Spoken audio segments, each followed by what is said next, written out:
Hello again, and welcome to the back porch and to another session of Back Porch Forestry. I'm Dr. David Merker, Extension Forester with the University of Tennessee, and I think I've decided we need to bring a fiddle or a banjo into this setting. So if one of you want to join me in the future for that, that would be great.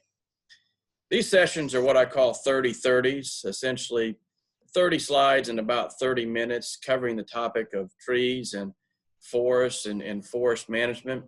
The intended audience is private forest landowners, but others might find this information too. They're just designed to be general sessions to cover topics kind of broadly.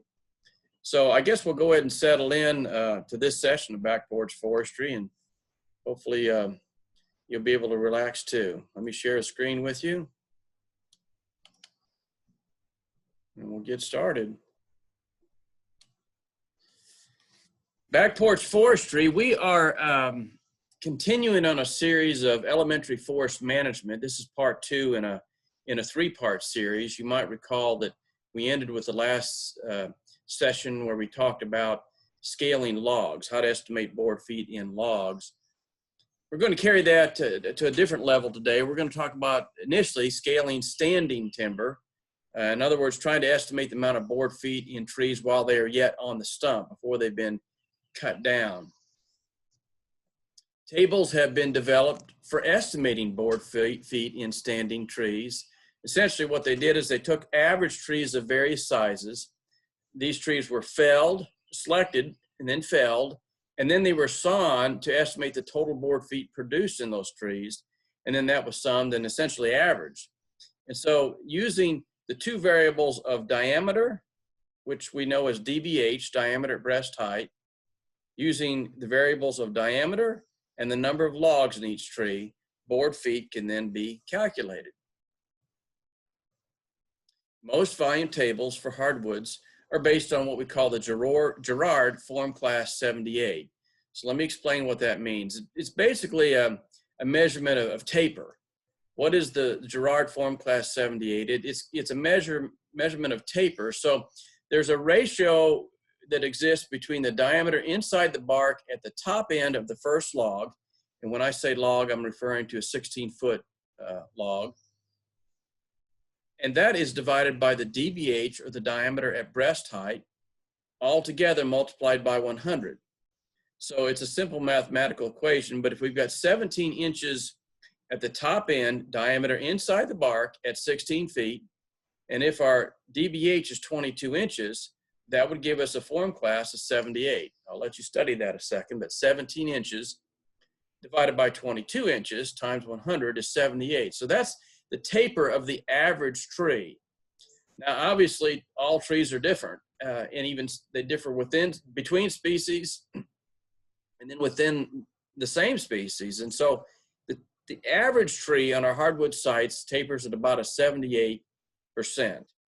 Poplar would be less. In other words, the poplar form class for poplar might be 80 or 81, and something like bald cypress might even be much smaller than that. But overall, we average 78, and so that's how the tables were developed, based on a form class 78. So there are tables, but you can also find this Doyle chart this on a Biltmore stick as well. And so let's take an example. Let's say that we've got a 22-inch diameter tree with 3 16-foot logs. Now you'll notice this is the tree scale stick. If you were to flip this over, the other side would be a log scale. That would be for scaling cut logs. This is for scaling standing trees. And you'll see the FC Form Class 78. That's kind of standard. So let's plug this tree in. And we said that it is 22 inches in DBH. So we see that across the top line. We then also said it has 3 16-foot logs, and where those 2 lines intersect, that will give you the amount of board feet in this tree. A 22-3 would have 392 board feet based on Doyle scale with a form class of 78. And landowners can purchase these sticks and learn how to do this, or certainly work with your forester because they understand it. Trees can also be scaled by weight. It's much more challenging because I can walk up to a tree, as any forester can, and estimate the amount of board feet in that tree. It's more challenging to estimate the weight of the tree. So So that's it's kind of catching on. The wood industry likes it because it's quick. They don't have to actually measure the trees out. They just weigh the logs, or measure the logs out. They just weigh the logs, then pay the logger based on the weight. But green weight of a cord of wood is approximately 5,350 pounds for pine and about 5,800 pounds for hardwood. So you would expect hardwoods to weigh a little bit more. The wood is dense. But these values can vary greatly depending on the moisture content in the wood, the species, perhaps the season of the year that the wood is being cut. So it can vary, but this is kind of what it averages for pine and hardwoods. Loggers, knowing that they will be paid on a weight basis, are thereby invigorated, if I can use that word, to deliver freshly cut logs before they dry. So cut them down, get them to the mill as fast as you can, because they tend to lose weight if they're going to lay out in warm temperature or high wind, something like that. So this is a table that shows the weight of various species of trees, and you'll see the species on the left-hand column. I want to focus on the very far right-hand column, and that's the weight per 1,000 board feet. So if we have 1,000 board feet of any of these species, what does it weigh? And I've just selected a few of them out. You'll see that ash weighs about 4,000 pounds per 1,000 board feet. Cedar is the lightest one that I have selected in any way. That's red cedar. It's about 3,100 pounds, whereas hickory is heavy wood, 5,300. But a lot of people don't realize oak is just about as heavy as hickory. And then I've given you an example of yellow poplar too. You can see it's a fairly lightweight wood as well. Let's turn our attention back to forest structure. I've talked about this some in the past, but it's good to kind of rehash some of this. Forest structure, what is it? First of all, it's basically the distribution of everything that makes up a forest. And that means both vertical distribution, all the way up and down, as the forest might be 100 to 150 feet tall in various stages. But it also has a vertical distribution, what's down here on the forest floor as well, in the way of logs and snags and so forth. So it can include the crown layers of the trees, the shrubs, weeds, snags, down, woody debris. All this represents forest structure. But we can talk more specifically about age structure in the forest. What is the age structure of the trees that are out there? And that's broken into 3 different age classes broadly, and that's even age stands, uneven aged, and finally is 2 age stands. So let's look briefly at each of these, and we begin with even age stands. These are stands that developed over a short period of time and more or less as a single age class. So in other words, there's some kind of a major disturbance.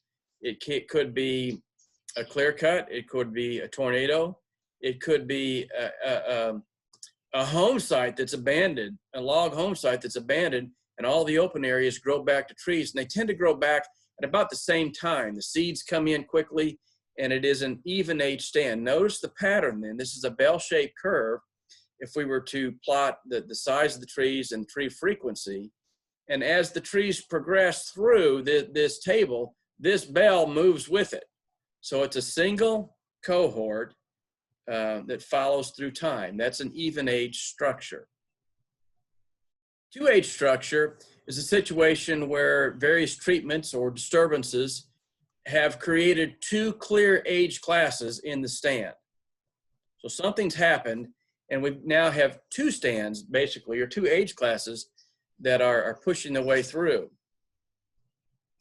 Here's an example of a tree frequency and diameter breast height. So what you'll have is a distribution that looks something like that. It's bimodal, 2 humps. We've got 1 age class in young trees, and we've got another age class in mature overstory trees. And I guess pictorially it would look something like this. So you can see the 2 age classes here. Now how do these stands form? Largely there's 2 different ways that these stands form. The common one that I use is if we've got let's say we have a pastured woodlot where the cattle have been out there for a number of decades, and they've eliminated most of the understory trees. They're not present, and so it's just these large, what we might call wolf trees, these large overstory trees that are just kind of scattered about, and the cattle just benefit from the shade and chew their cud underneath these trees. But then for whatever reason, the cattle are pulled out and it's not pastured anymore. What will happen is an understory will very quickly begin to develop. Once the cattle stop browsing on the trees, seedlings and saplings, of course, they try to come back. And so we've got almost like two stands here. You've got the overstory and you've got the understory. In most cases, the overstory is not much good quality. It's not very good quality. It's the understory that we'd like to favor. This type of stand can also develop in what we call a diameter limit cut. And that's a situation where trees are selected for harvest just based on their diameter, on their size. This is not a type of harvest method that we recommend, but it is commonly done. And so, for instance, if all trees 14 inches and bigger are harvested, the ones that are left would be the 10s and 12 inches diameter trees, and that would be the overstory here. And they're widely scattered. Oftentimes, a lot of sunlight reaches the forest floor, and this second story forms underneath it, a two-age stand. And then we have uneven age stand structure. And that's a situation where we have three or more distinct age classes that are present, and they are formed by repeated disturbances. That might be selection type harvesting, single tree selection, or repeated small disturbances like perhaps some wind damage, lightning killing trees and so forth. And so what you end up with is just a series of cohorts that have developed through time. They're really almost like 5 different stands within this larger stand. And there are some benefits to this type of management in that it tends to look good, but one clear disadvantage is that it tends to favor shade tolerant trees. So this would be an uneven age stand structure. It's a reverse J-shaped curve. Why is all this important, the stand structure?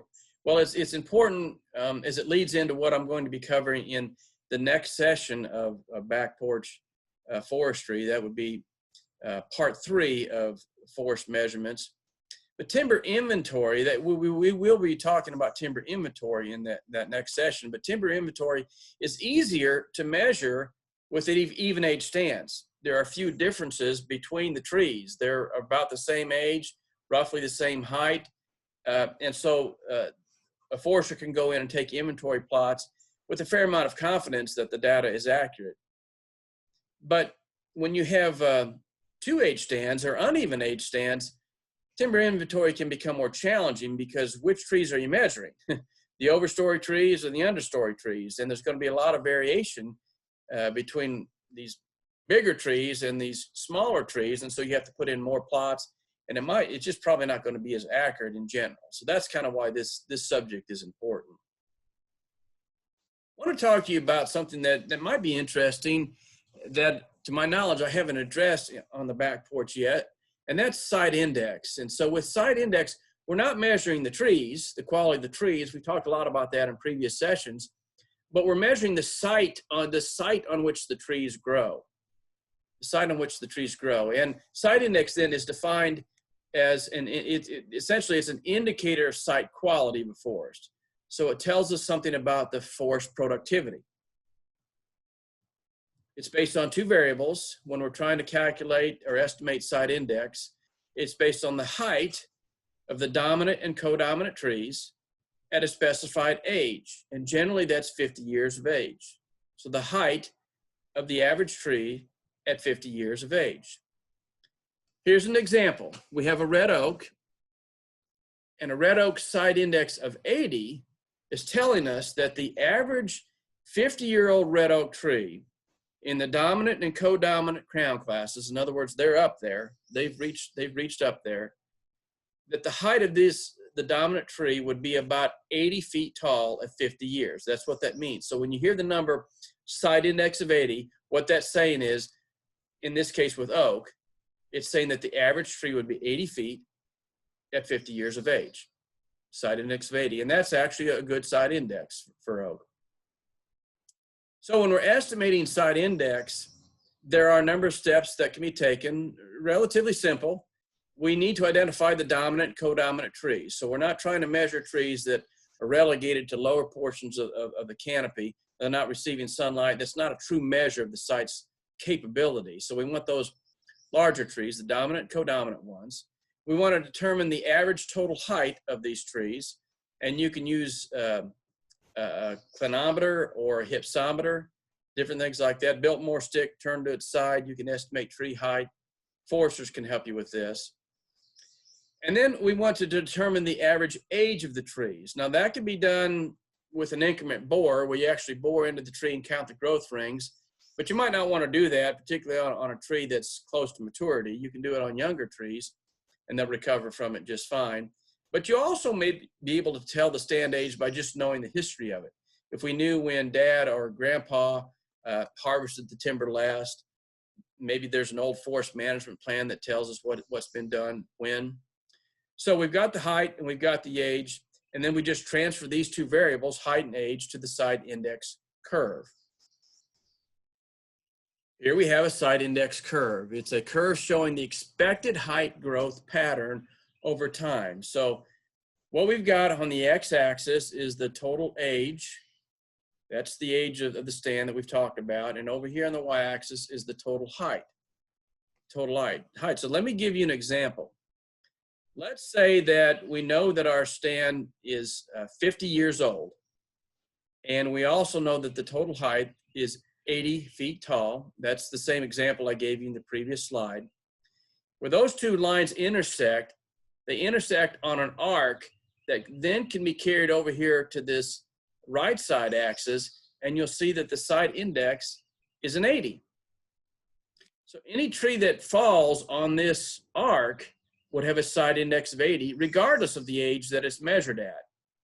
Let me give you another example. Let's say we come into this same stand, however, we did it 15 years earlier, and the total tree height was about 57 feet tall at I guess that's 30 years of age, that'd be 20 years earlier. That stand still falls on that same arc. So we can tell even at the age of 30, based on the tree height, how tall that tree is going to be at 50, at 60, at 80, and 100, all the way down, all the way across. So site index of 80. A pretty good site. But what about this example? If we walk into a stand at age 40 and the trees are about 47, 48 feet tall, you see that would fall on the site index about 50. So that's a pretty poor site index. That's telling us that the average tree at 50 years of age would be 50 feet tall. We've got an airplane going over, so I want to pause a second. It's a helicopter. That's what happens when you're on the back porch.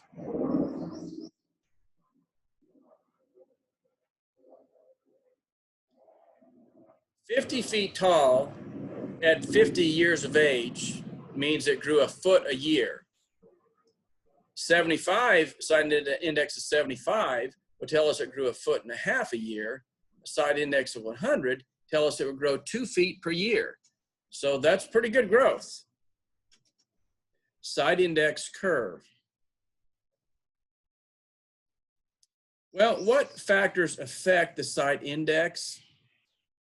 Number of things. Soil is prominent of all the factors.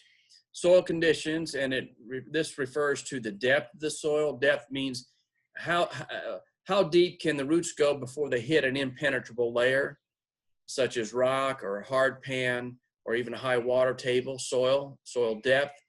Texture is that percentage of sand, silt, and clay. We like to have a mixture of all that ideally. Fertility, of course, plays into the site quality, the site index, and then just the drainage. We might have some excellent soil, but if it doesn't drain very well, that's going to limit tree growth.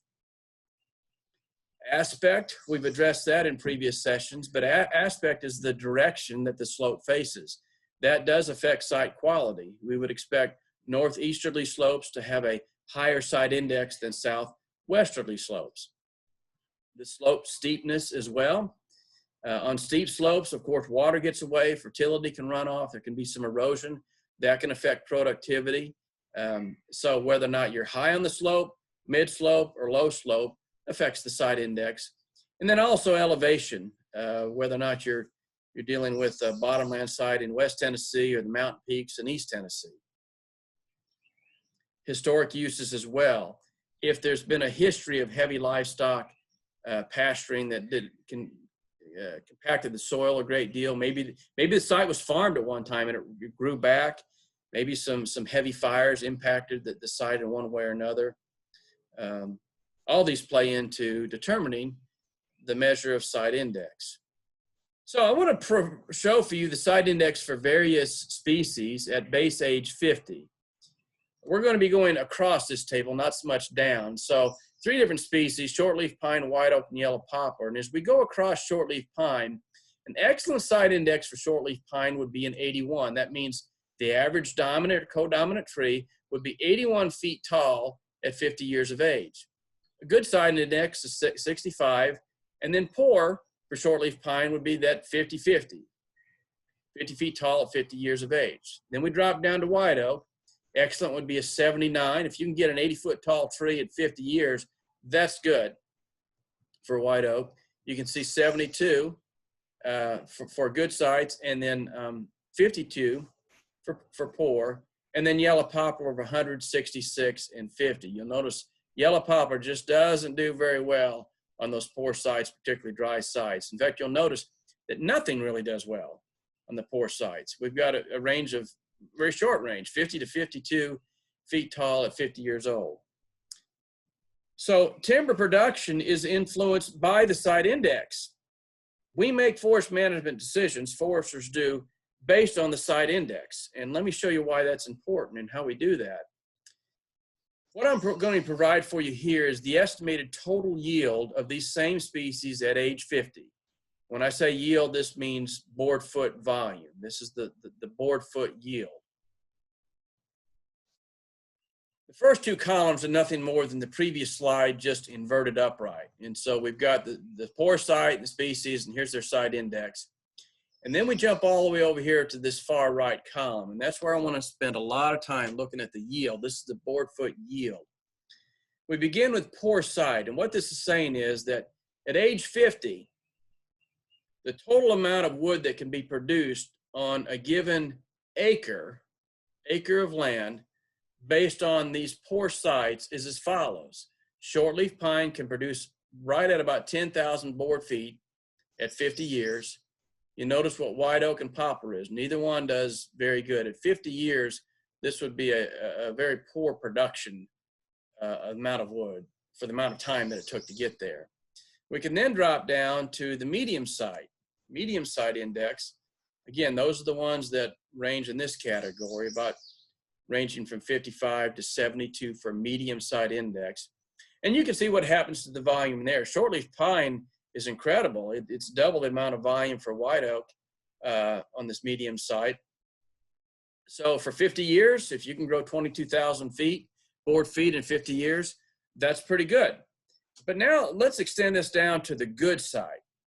I almost prefer to call that excellent site, but good site. And you see the site index for shortleaf is 81, 79, and look at yellow poplar. What that's saying is that on a good site, yellow poplar trees will grow 100 foot tall in 50 years. That's 2 foot per year average. That's phenomenal for an average.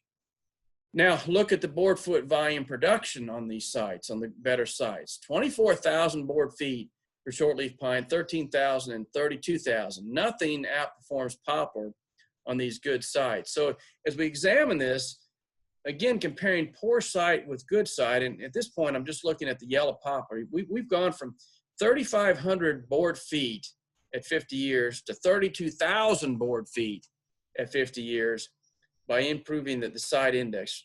And that's a nine time increase in production.